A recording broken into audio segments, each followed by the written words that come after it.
سوال و جواب۔ اور دیکھا آپ نے کہ علم کے نہ ہونے سے کیا نقصان ہوتا ہے، اور علم سے کیا کیا فائدے حاصل ہوتے ہیں، اور شناخت کیا چیز ہے۔ تو مومن کو روح کی شناخت کے سلسلے میں ان باریک باتوں کو سمجھ لینا چاہیے تاکہ اس کو نجات ملے، وہ سمجھ پائے۔ ایک درمیان میں چیز ضروری ہے جو میں آپ کو بتاؤں۔ ضمناً میں نے کہا تھا کہ کچھ لوگ جنت سے صرف جسمانی نعمتیں مراد لیتے ہیں، اور میں نے اشارہ کیا تھا کہ اصل نعمتیں جو ہیں وہ روحانی اور عقلی ہیں۔ تاہم میں نے اس سے انکار نہیں کیا کہ جسمانی نعمتیں نہیں ہیں، جسمانی نعمتیں ہیں، لیکن ہم ان کو اہمیت نہیں دیتے ہیں۔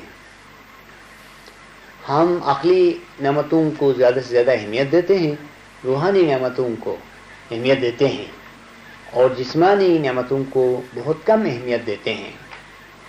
تاہم وہ چیزیں ہیں ذیلی اور ضمنی طور پر۔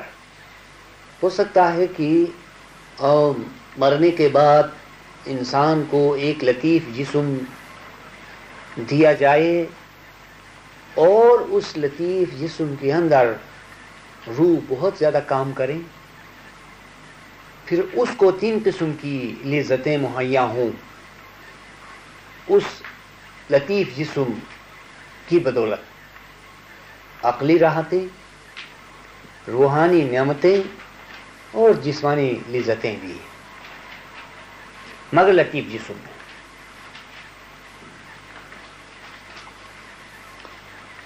قرآن کے اندر کچھ ایسا اشارہ بھی پایا جاتا ہے جس سے ایک دانشمند مومن سمجھتا ہے کہ پیغمبروں کو لطیف غذائیں میسر ہوتی تھیں دنیا کے اندر، یعنی جسمانی غذائیں لیکن لطیف۔ اس کا کیا مطلب؟ اس کا یہ مطلب کہ جس زمانے میں حضرت موسیٰ علیہ السلام کوہ طور پر گئے ہوئے تھے، جہاں پر کہ انہوں نے 40 دن رات عبادت اور بندگی کی، تو اس دوران ان کے ساتھ کچھ کھانے پینے کی چیزیں تو نہیں تھی، کوئی باورچی خانسامہ ان کے ساتھ کھلانے پلانے کے لیے تو نہیں تھا۔ انہوں نے اپنے ایک عزیز وقت کو کھانا پکانے کے لیے صرف کیا تھا۔ ان کو جلالیہ غذائیں ملا کرتی تھی، لطیف غذائیں، خوشبوؤں کی صورت میں۔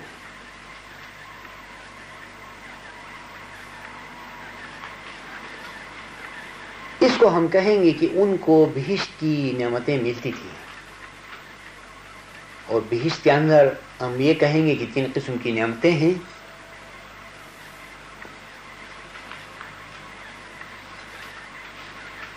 ہم اگلی وضاحت کو نہیں بولتے ہیں، بلکہ اس کو اس کے ساتھ ملا کر بتاتے ہیں کہ سب سے اوپر کی نعمتیں عقلی، اور دوسرے درجے کی نعمتیں روحانی، اور سب سے ادنا نعمتیں جسمانی۔ تو موسیٰ علیہ السلام جب کوئی طور پر جا کر اعتکاف کر لیا کرتے تھے تو اس وقت ان کو جسمانی غذاؤں کی بھی ضرورت تھی، اور وہ بہشت کی غذاؤں کے قسم کی تھیں، یعنی لطیف غذائیں خوشبوؤں کی صورت میں، گیسز کی صورت میں۔ وہ منہ سے نہیں کھایا کرتے تھے بلکہ ناک کے ذریعے سے سونگھ لیا کرتے تھے۔ یہ ہوئی جلالیہ غذائیں جو کہ اکثر بلکہ تمام پیغمبروں کو یہ غذائیں ملا کرتی تھیں۔ اب ہم اس بات کو بھی فراموش نہیں کریں گے، آپ نے تواریخ میں تو یہ پڑھا ہے کہ آن حضرت کو کچھ یعنی غار حرا تک کے غذائیں اور توشہ وغیرہ پہنچا دیا جاتا تھا. یہ بالکل ظاہری بات ہے. ہو سکتا ہے کہ یہ یعنی ظاہر میں ایسا ہو، جبکہ ایک معمولی انسان بھی روحانیت کے اندر یہ تجربہ کرتا ہے کہ اس کو غذائیں ملا کرتی ہیں. تو آن حضرت تو سرداری رسول ہیں اور حبیب خدا ہیں، اور ہماری معرفت یہ بتلاتی ہے کہ ان کو بھی غذائیں ملا کرتی تھیں. اور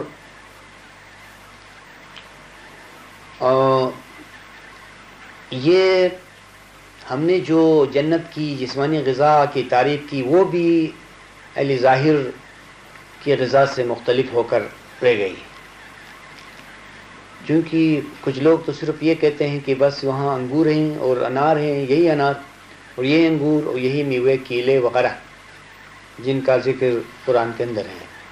قرآن کے اندر تو جو ذکر ہے وہ صحیح ہے، لیکن خداوند عالم اور اس کا پیغمبر لوگوں کی عقل کے مطابق کلام فرماتے ہیں، اور دانش مند اس میں سے مطلب کو سمجھ لیتے ہیں. اور خدا کا کلام کچھ کامن ہوتا ہے، مشترک ہوتا ہے، اس میں سے ہر شخص اپنی فہم کے مطابق سمجھ لیتا ہے. دانش مند اپنی دانش کے مطابق سمجھتا ہے، اور نادان اپنی نادانی کے مطابق اس میں سے سمجھ لیتا ہے. تو خدا کا جو کلام ہے کچھ اس طرح سے ہوتا ہے، اور پھر اس میں گنجائش ہوتی ہے کہ ادنا درجے سے اعلیٰ کی طرف جایا جائے. یہ قرآن فہمی بھی ہے اور اس میں معرفت بھی ہے، اور لذتوں کا بھی ذکر ہے، جہنم کا اور دوزخ کا بھی ہم نے ذکر کیا.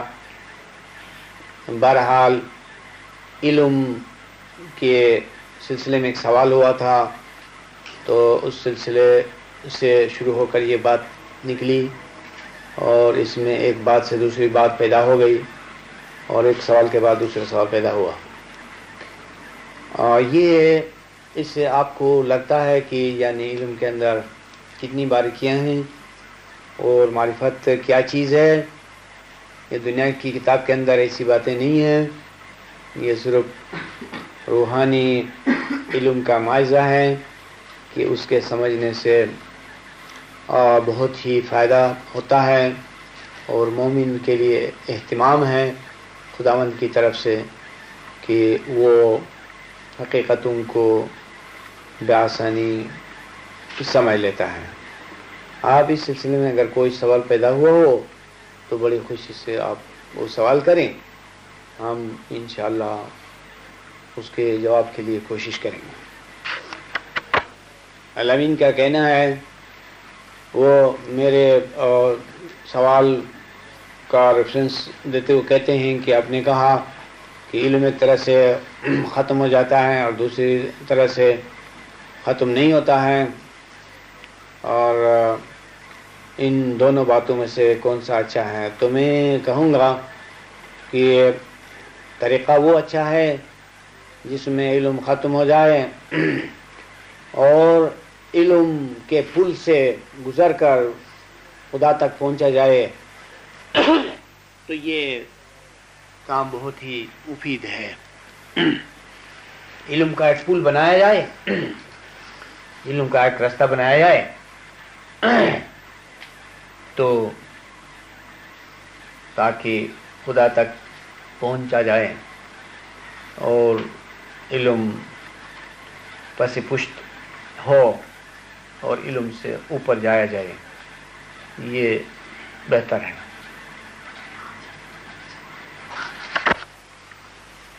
اپنے عزیز فتح علی کا سوال ہے جو شاہدہ کی طرف سے ہیں کہ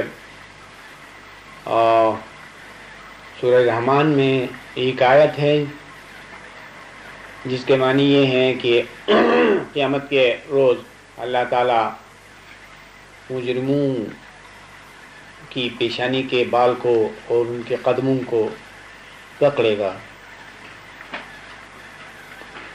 تو اس کی تعویل دو طرح سے ہیں. ایک تعویل یہ ہے کہ خداوند عالم روحانی دور میں جب لوگوں پر روحانیت مسلط کر دے گا تو اس وقت ان کے خیالات و افکار کو پکڑے گا جو ان کے قدم ہیں، اور پیشانی کے بالوں کو پکڑے گا جو ان کے حواس ظاہر اور حواس باطن ہیں.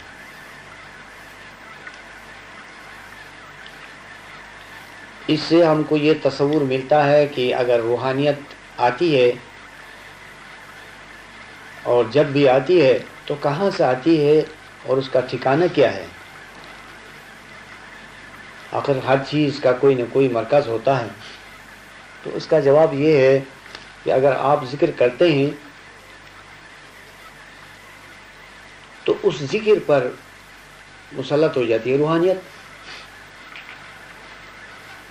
ہاں آپ ذکر کرتے ہیں یا ذکر نہیں کرتے ہیں، کچھ خیالات ہیں، کچھ افکار ہیں، تو ان پر روحانیت مسلط ہو جاتی ہے. اور دوسری چیز جہاں پر روحانیت مسلط ہو جاتی ہے وہ حواس ظاہر اور حواس باطن ہے. حواس ظاہر حواس باطن پیشانی کے بالوں کی طرح ہے. حواس ظاہر معنی دیکھنا، سننا، سونگھنا وغیرہ، اور حواس باطن فکر، خیال، سوچ، وچار وغیرہ. تو ان چیزوں پر روحانیت مسلط ہو جاتی ہے اور ان چیزوں کے ذریعے سے خدا کھینچتا ہے گناہگاروں کو بھی اور پرہیزگاروں کو بھی. خداوند نے جس عنوان سے بھی یہ ذکر فرمایا ہو تو اس میں روحانیت جس مرکز پر مسلط ہو جاتی ہیں اس کے لحاظ سے سب لوگ ایک ہیں، سب لوگ ایک ہیں. اور روحانیت بڑے پیمانے پر جب مسلط ہو جاتی ہے تو وہ پیشانی میں آتی ہے.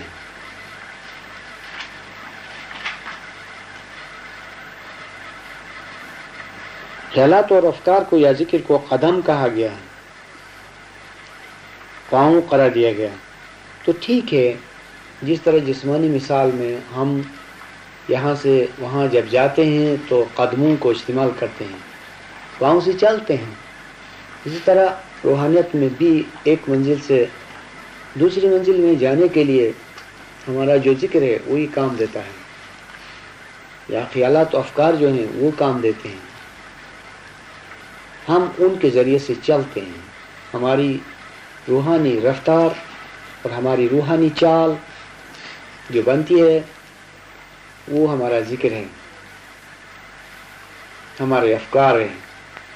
اس معنی میں ذکر کو پاؤں یا کہ قدم قرار دیا گیا ہے کہ وہی ذکر ہم کو آگے بڑھاتا ہے، اور حواس کو پیشانی کے بال قرار دیا گیا. اور پیشانی کے بال سے پکڑنے کی تعویل ہے کہ خداوند عالم روحانیت کی گرفت سے حواس ظاہر اور حواس باطن کو پکڑے گا. ذکر کو قدم کہا گیا ہے، ذکر کو لاٹھی کہا گیا ہے، موسیٰ کی لاٹھی، کیونکہ لاٹھی چلنے میں مدد دیتی ہے. چنانچہ ذکر بھی چلنے میں مدد دیتا ہے. اس لیے عصای موسیٰ یعنی موسیٰ کی لاٹھی ذکر ہے. ذکر کو کشتی کہا گیا ہے کہ روحانیت کے سمندر پر چلنے کے لیے جو کشتی ہے وہ ذکر ہی کی ہے، اسم اعظم کی ہے. اس معنی میں اسم اعظم کو اور ذکر کو کشتی کہا گیا ہے.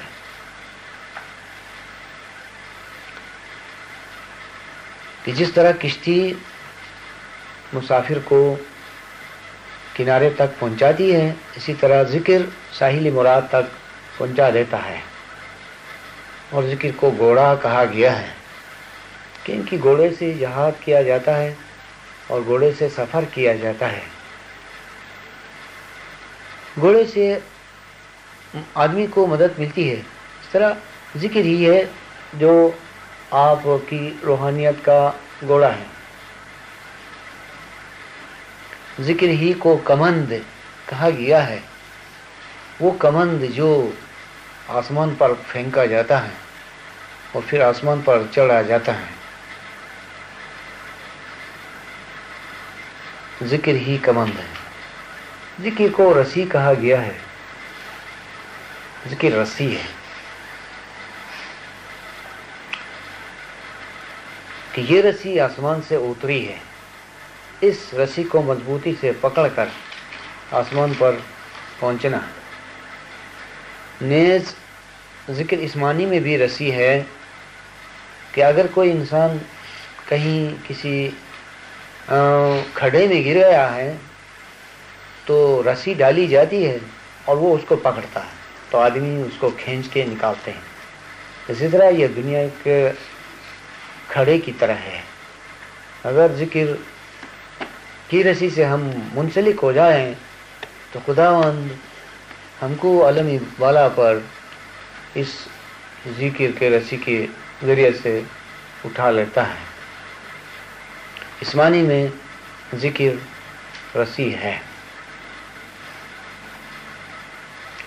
اور جہاں پر خدا نے فرمایا ہے کہ تم سب مل کر ذکر کی رسی کو مضبوطی سے تھامو، خدا کی رسی کو، تو یہ خدا کا نام ہے. یعنی امام کا نام ہی خدا کی رسی ہے. ذکر کو سیڑھی کہا گیا ہے. قرآن میں ایک جگہ پر اشارہ ہے اگر تم سے ہو سکتا ہے تو ایک سیڑھی لگاؤ اور اس کے ذریعے سے آسمان پر چڑھو. تو آسمان کی چھت کی سیڑھی ذکر ہے. اس ذکر کی سیڑھی سے کوئی عالمی بالا کی چھت پر چڑھ سکتا ہے. جو ذکر کی سیڑھی کو قائم رکھتا ہے اور اس پر چڑھتا ہے تو وہ کامیابی کی چھت پر پہنچ سکتا ہے.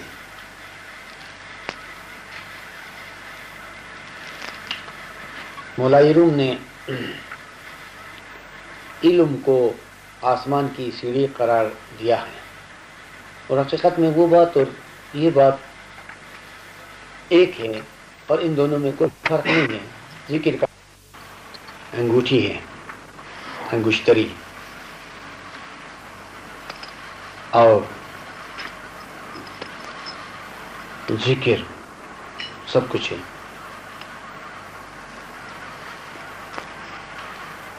پیغمبروں کے سلسلے میں قرآن کے اندر جو کچھ ارشاد فرمایا گیا ہے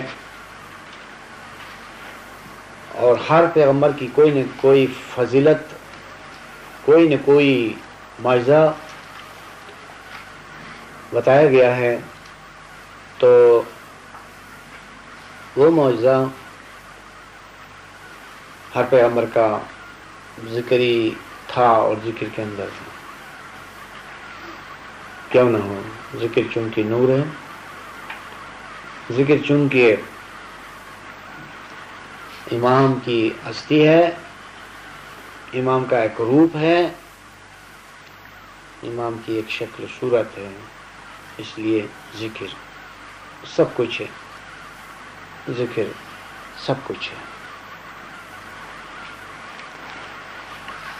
شیطان کے بارے میں ہے، اور شاید آپ یہ پوچھنا چاہتے ہیں کہ آیا شیطان کوئی ایک فرد ہے یا وہ کوئی مجموعی درجہ ہے؟ نیز آپ پوچھتی ہیں کہ شیطان نے جو کہا کہ میں تو آگ سے ہوں اور آدم مٹی سے ہے، تو اس کی حقیقت حال کیا ہے؟ جبکہ کوئی مخلوق کسی ایک عنصر سے پیدا نہیں ہوئی ہے، اور اگر انسان ہے یا آدم ہے وہ بھی تو صرف مٹی ہی سے پیدا نہیں کیا گیا ہے، بلکہ اس میں 4 عناصر ہیں. تو اسی طرح یہ کیسے ممکن ہے کہ شیطان کو یا جن کو صرف ایک عنصر سے پیدا کیا جائے؟ تو اس میں مجموعاً 2 سوال ہوئے. ایک یہ کہ وہ شیطان کا مقام یا جگہ کس طرح سے ہے، ایک فرد پر مشتمل ہے یا کہ وہ مجموعی ایک مرتبہ ہے، ایک جگہ ہے؟ تو اس کا جواب، پہلے سوال کا جواب یہ ہے کہ وہ ایک مقام ہے، وہ ایک جگہ ہے جہاں پر بحیثیت مجموعی بھی شیطان کا تصور ہو سکتا ہے اور ایک فرد بھی شیطان کہلا سکتا ہے، کیونکہ اس میں 3 باتیں ہیں، شیاطین بھی ہے، شیطان بھی ہے. اور جہاں شیاطین ہے تو اس میں بہت سے افراد کا ذکر ہوا، اور جہاں شیطان ہے تو اس میں ایک فرد کا ذکر ہوا. اور اگرچہ وہ ایک فرد ہے تاہم وہ سب کا نمائندہ ہے، اور وہ ایک خالی جگہ ہے جس کو وہ پر کرتا ہے، اور بحیثیت مجموعی بھی ہے اور بحیثیت انفرادی بھی ہے. تو شیطان کا یہ تصور ہے. جس طرح شیطان کے مقابلے میں ہادی برحق ہے، تو ایک لحاظ سے ہادی برحق ایک ہے، ایک فرد ہے، ایک شخص ہے، اور دوسرے لحاظ سے ہادی برحق کے حدود ہیں. ہادی برحق کا تشخص حدود کے ذریعے سے ہوتا ہے کہ اس کے کتنے کتنے حدود ہیں، اور وہ ان حدود پر مشتمل ہے.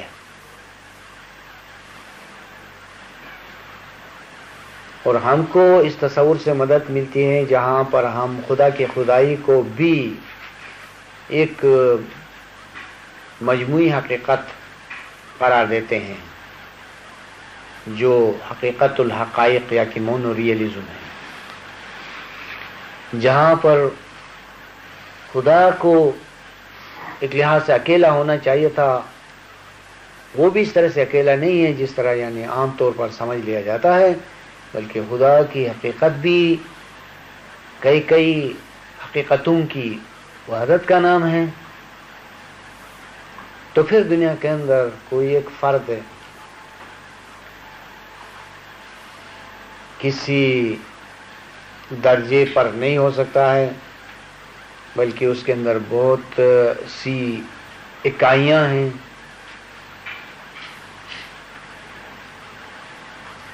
یہاں تک کہ ایک شخص کے اندر بھی کئی روحیں ہیں.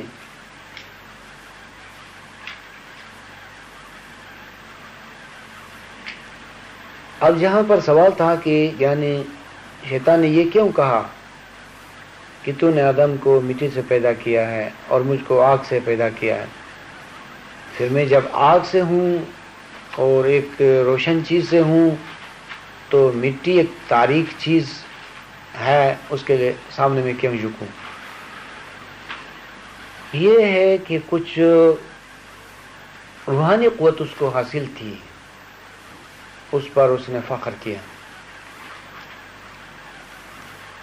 کچھ اسماعیلی کتابوں میں یہ تعویل اس طرح سے ہے، اس روحانی قوت کو اس نے آگ قرار دیا، اور روحانی قوت آگ کی طرح زبردست تھی. اور مٹی سے مراد یہاں ایمان ہے، عقیدہ ہے، اور آدم کا آغاز عقیدے سے ہوا تھا، اور ابلیس اس وقت ایک روحانی درجے پر فائز تھا اور وہ بہت ترقی پر تھا، آدم اس کے لحاظ سے بہت جونیئر تھا، لہذا اس نے اپنی روحانی تخلیق کا ذکر کیا، اس میں جسمانی تخلیق کا ذکر نہیں ہے۔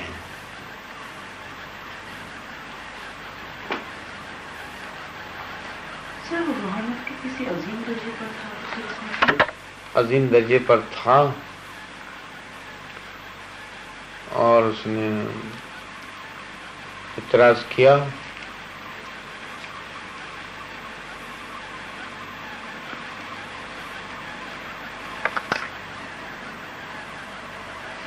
روحانیت کے عظیم درجے پر کچھ لوگوں کے مقابلے میں تھا،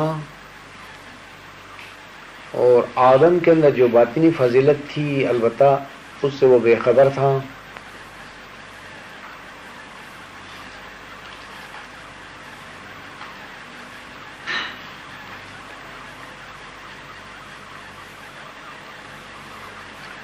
جس طرح کہ کسی زمانے میں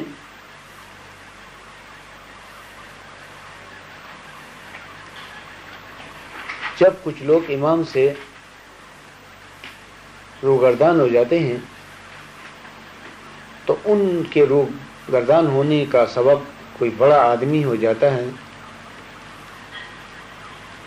جس کے پاس ظاہری علم یا کہ سیاست کا کوئی مقام ہوتا ہے۔ اس گمراہی کا سبب کوئی چھوٹا آدمی تو نہیں بن سکتا ہے،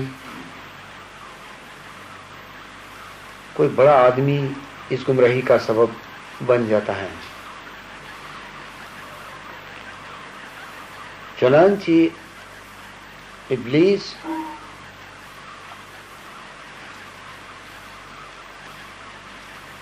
بہت قسم کے ہیں، اور اس نے آدم سے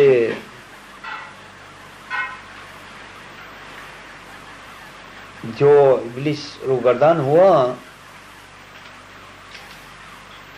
وہ کوئی عالم شخص تھا، البتہ جس میں ظاہری علم زیادہ تھا، اور جس کی وجہ سے اس نے فخر کیا۔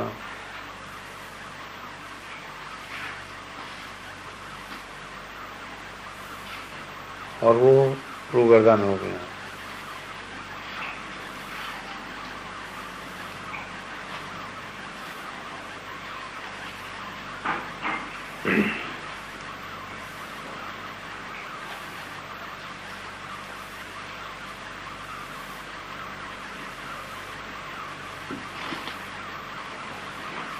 سلسلہ نور ایمان سے سوال ہے، اس میں آپ نے دین کے 12 درجات کا ذکر کیا، مستجیب، ناظر، ان کے سامنے آپ نے اسلام کے مہینے دے رکھے ہیں، مستجیب کے سامنے محرم ہے، اس طرح ایمان کے سامنے شعبان ہے، تو کیا ان مہینوں سے ان درجات کی کوئی نسبت ہو سکتی؟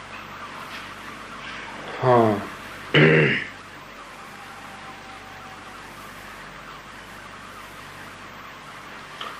جس طرح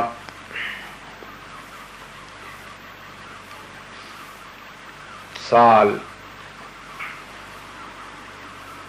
12 مہینوں سے مکمل ہو جاتا ہے، اسی طرح دین کا سال بھی ان 12 مراتب سے مکمل ہو جاتا ہے، اور شعبان اور رمضان جو ہے وہ 9واں مہینہ ہے،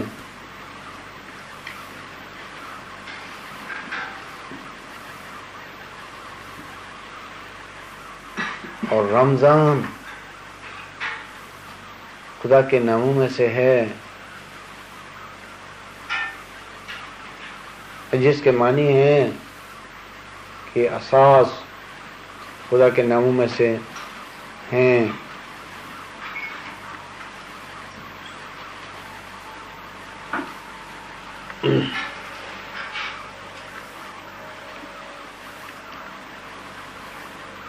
اور جہاں پر خدا نے فرمایا ہے کہ رمضان کے مہینے میں قرآن نازل ہوا، اس کے معنی بھی یہ ہیں کہ اساس کی ذات میں قرآن نازل ہوا.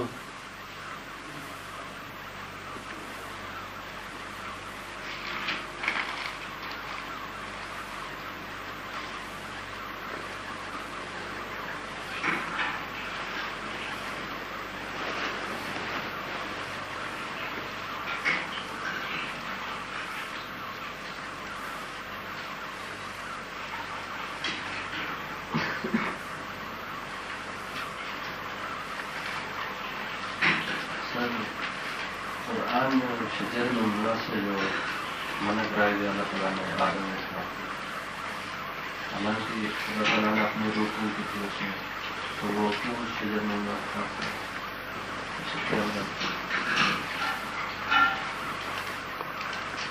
اس میں بزرگان دین نے شجر ممنوعہ کی تعویل کی ہے